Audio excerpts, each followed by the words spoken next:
Rapids man will spend decades in prison for fatally shooting an 18-year-old during a chaotic altercation between rival gangs in St. Paul in the spring of 2016. Glendale Akin, Jr., 33, was sentenced in Ramsey County District Court Thursday to just over 36 years in prison for his role in the slaying of Bobby Davian Collins at Indian Mounds Regional Park on April 17, 2016. Glendale Akin Jr. Ramsey County Sheriff Glendale Akin, Jr. Police found Collins unresponsive and bleeding, and he died of a gunshot wound to the head. Both his mother and Akin's mother spoke about the deadly consequences of gang violence at the sentencing hearing Thursday, according to Akin's public defender, Gregory Egan. Egan said Collins' mother was also the first to comfort Akin's mom when a jury found him guilty in her son's death in May. The sense of solidarity and empathy between those two women is really what stands out the most to me in all of this, Egan said after the hearing. They both have seen the impact that gangs and violence and poor decisions by young men can have, and they both understand how that gets magnified with guns. It's really a tragic loss on a number of levels. Egan went on to say that he's watched how guns have shifted the stakes over his years as an attorney. It used to be that these types of rivalries were settled through fistfights, and while that is not ideal, certainly, it's better than what we see in these contemporary, sort of second-generation gangs, Egan said.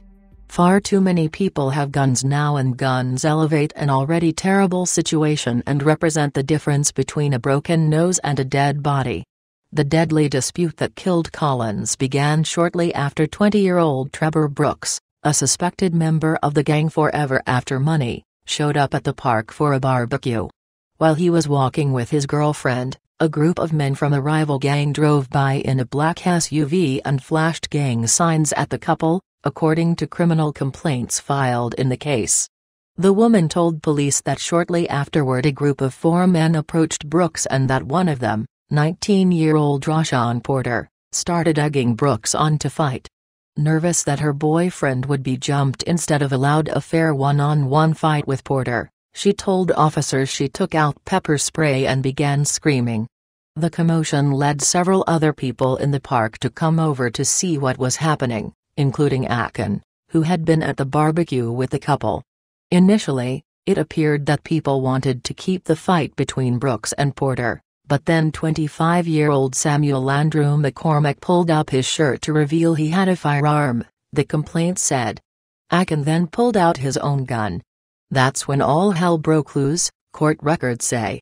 At some point, Brooks reportedly grabbed or was given Akin's gun and fired it toward the group, prompting several people to flee. Witnesses told officers they then saw Akin firing the weapon. DNA samples later obtained from the gun matched Akin, and he was subsequently charged with 2 counts of second-degree murder, 3 counts of committing a crime benefiting a gang, and a 6th count of first-degree riot. A Ramsey County District Court jury found Akin guilty on all counts in May. Brooks was sentenced to just over a decade in prison for his role in Collins' death. McCormick was sentenced last month to 5 years in prison for illegally possessing a firearm. Porter was sentenced to a year on 1 count of third-degree riot.